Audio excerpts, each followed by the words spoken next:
अखण्डमण्डलाकारं व्याप्तं येन चराचरं तत्पदं दर्शितं येन तस्मै श्रीगुरवे नमः। तस्मै श्रीगुरवे नमः। तस्मै श्रीगुरवे नमः।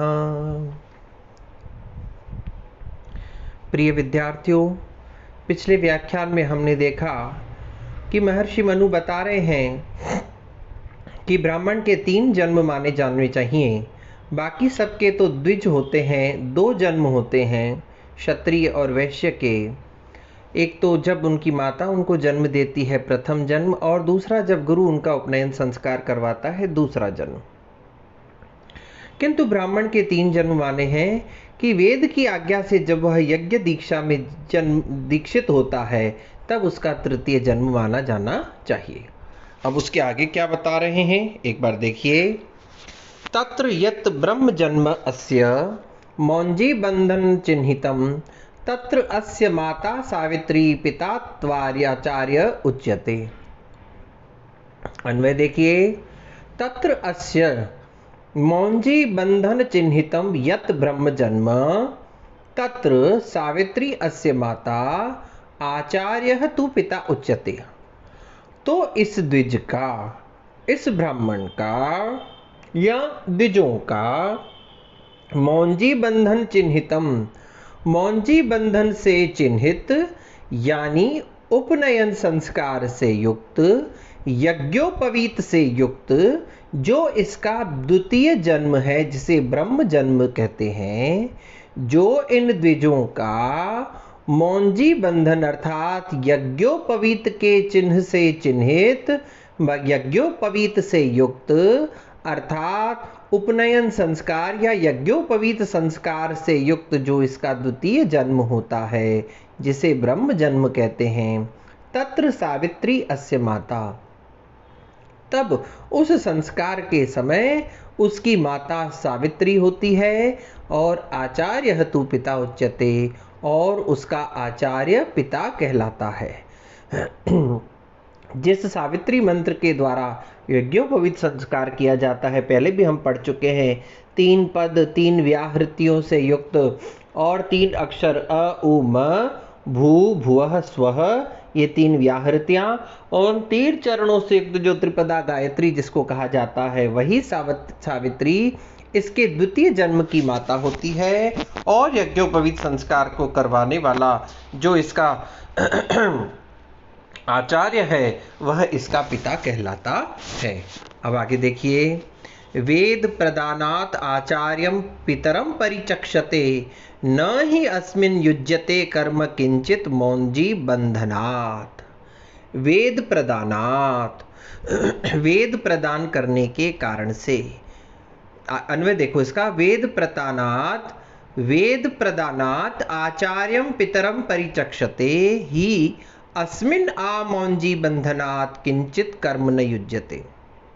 वेद प्रदान करने के कारण से, वेदों का दान देने के कारण, वेदों का अध्ययन करवाने के कारण से आचार्यम, आचार्य को, पितरम परिचक्षते, पिता माना जाता है, पिता कहा जाता है, परिचक्षते, चक्ष कथने धातु है, कहा जाता है। ही अस्मिन, क्योंकि इस संस्कार में, आबौंझी मंदनात्, यज्ञोपवीत संस्कार तक, किंचित कर्म न युज्यते, कोई भी कर्म करने का, किसी भी प्रकार के यज्ञ याग आदि करने का, श्रोत्र स्मार्त किसी भी कर्म को करने का अधिकार बालक को प्राप्त नहीं होता, ब्रह्मचारी को। देखिए, जब ब्रह्मचारी अपने गुरु के पास जाता है तो जब तक उसका यज्ञोपवीत संस्कार नहीं हो जाता है तब तक उसको श्रुति स्मृति पुराणोक्त किसी भी कर्म को करने का अधिकार प्राप्त नहीं है। देखिए, एक साधारण सा उदाहरण देखूं। अभी कुछ समय पूर्व हमारे एक परिचित की मृत्यु हुई। 12वें के दिन हवन हुआ। अब हवन जब हुआ तो मुख्य हवन में सारे के सारे उनके परिवारजन बैठे, उन्होंने स्वधा इत्यादि आहुतियों के द्वारा पितरों को आहुतियां प्रदान की। फिर एक एक करके एक एक व्यक्ति जो उस सभा में उस यज्ञ में सम्मिलित लोग थे, सब तो एक साथ नहीं बैठ सकते थे। बाद में ऐसा प्रावधान होता है कि एक एक व्यक्ति आए और अपनी 1 या 3 आहुतियां पंडित जी जो है वो मंत्र बोल देंगे और उसमें डालते जानी है। अब जब उन व्यक्ति के पौत्र का नंबर आया, जब वह पौत्र वहां बैठा, 12, 14, 15 साल का होगा जो भी है, अब जैसे ही उसको यज्ञाहुति के लिए कहा गया, तब उससे पूछा गया कि आपने यज्ञोपवीत संस्कार किया हुआ है क्या? यज्ञोपवीत को धारण किया हुआ है, जनेऊ धारण किया हुआ है? तो उसने कहा कि नहीं, मैंने इसको धारण नहीं किया है। तो फिर उसको उस यज्ञ कर्म से हटा दिया गया, उसको नहीं करने दिया गया। कहने का तात्पर्य है कि जब तक हमारा उपनयन संस्कार नहीं होता है, हम किसी भी प्रकार के कर्म को करने के अधिकारी नहीं हो जाते। इसीलिए उपनयन संस्कार किसी भी कर्म को करने की पहली अर्हता या योग्यता है, और वेदों का ज्ञान प्रदान करने के कारण से हम इस आचार्य को पिता मानते हैं। अब आगे देखिए, नाभिव्यवहारेत ब्रह्म स्वधा निनयनात् ऋते शूद्रेण ही समस्तावत यावत वेदे न जायते। क्या कह रहा है? स्वधा निनयनात् ऋते ब्रह्म न अभिव्याहारेत ही यावत वेदे न जायते तावत शूद्रेण समः। स्वधा निनयनात्, सुधा के नियम के बिना, श्राद्ध मंत्रों के बिना, श्राद्ध मंत्रों के अतिरिक्त ब्रह्म न अभिव्यवहारेत, उस व्यक्ति को ब्रह्म के वेद मंत्र का उच्चारण करने का अधिकार नहीं है।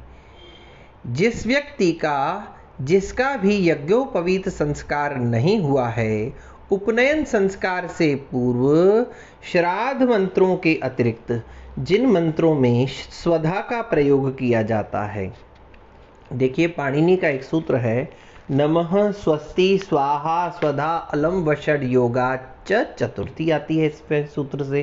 कहते हैं कि नमः नमस्कार करना, स्वाहा यज्ञों में जब आहुति दी जाती है तो स्वाहा किया जाता है ना, देवताओं के लिए स्वाहा, स्वधा पितरों के लिए स्वधा का प्रयोग किया जाता है। कोई भी मंत्र बोल करके देवताओं के स्थान पर जब पितरों को आहुति देते हैं तो वहां स्वाहा की जगह स्वधा का उच्चारण किया जाता है। तो जब स्वाहा हो गया, स्वधा हो गया, फिर अलम, वषट, वषट होता है इंद्र के लिए आता है, तो इन सब के वियोग में चतुर्थी भक्ति होते हैं।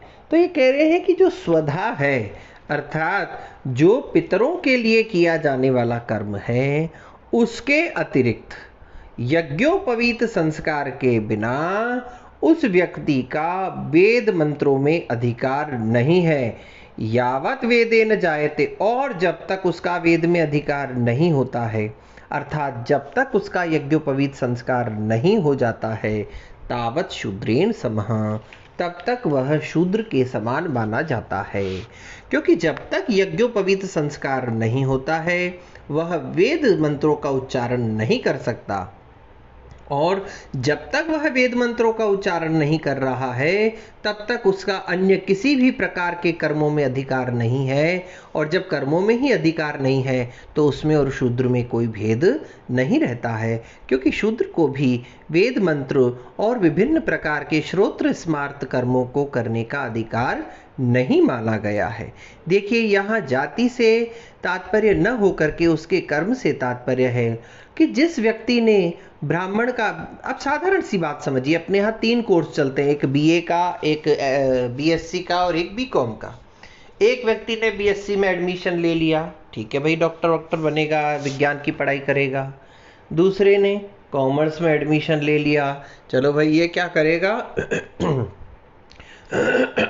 ये वाणिज्य संबंधी कार्य करेगा, दुकान उकान चलाएगा, अकाउंट्स वगैरह का निर्धारण करेगा, खाते वगैरह बनाएगा, जो कुछ भी है व्यापार संबंधी, बैंक संबंधी है। अब तीसरे ने आर्ट्स में प्रवेश लिया, ठीक है भाई, अध्ययन अध्यापन करेगा, कुछ कुछ कलाओं का पारंगत बनेगा, ये सब है ना।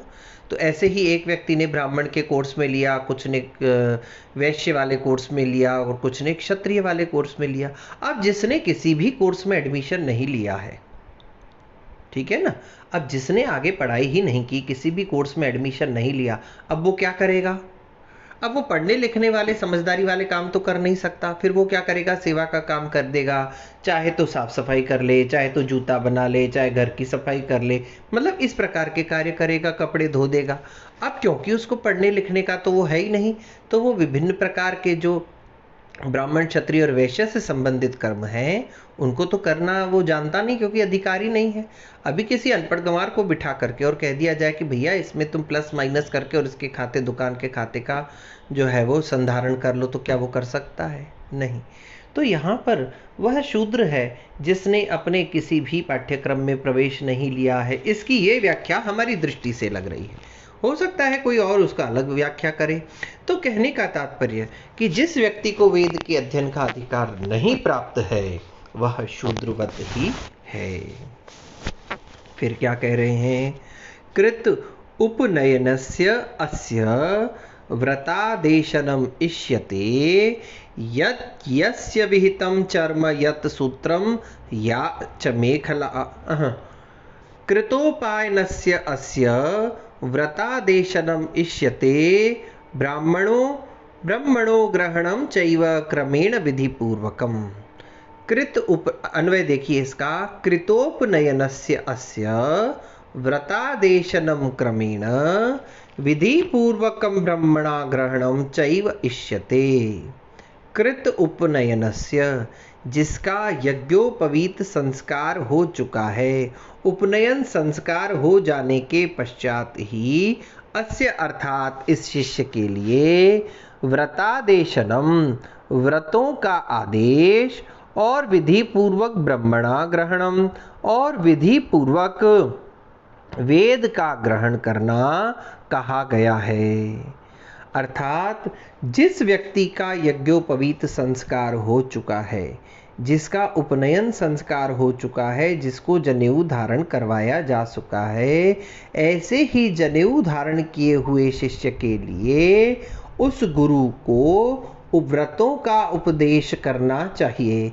देखिए विभिन्न प्रकार के व्रत होते हैं, एक ब्रह्मचर्य से संबंधित व्रत, कुछ आदित्य से संबंधित व्रत, कुछ सावित्री से संबंधित व्रत। कहने का तात्पर्य यज्ञोपवीत संस्कार के पश्चात विविध प्रकार के नियमों की जानकारी और उनके पालन का विधान उसको बताया जाता है, ये व्रत है।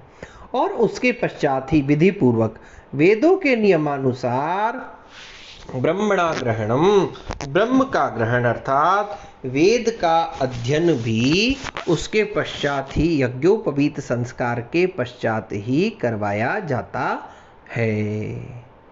अब इतना हमने देख लिया। इसके पश्चात अब उस ब्रह्मचारी के लिए और क्या क्या निर्देश दिए गए हैं। उस ब्रह्मचारी को यज्ञोपवीत संस्कार के पश्चात वेद इत्यादि जो वो ग्रहण करेगा, वेदों का अध्ययन प्राप्त करेगा, तथा उसके जो व्रत आदेश हैं उन व्रत आदेशों के विषय में और क्या महर्षि मनु बता रहे हैं, इस विषय में चर्चा हम अगली कक्षा में करेंगे। तब तक के लिए आप अपने अध्ययन को, स्वाध्याय को सुचारू रखिएगा। ओम शांति।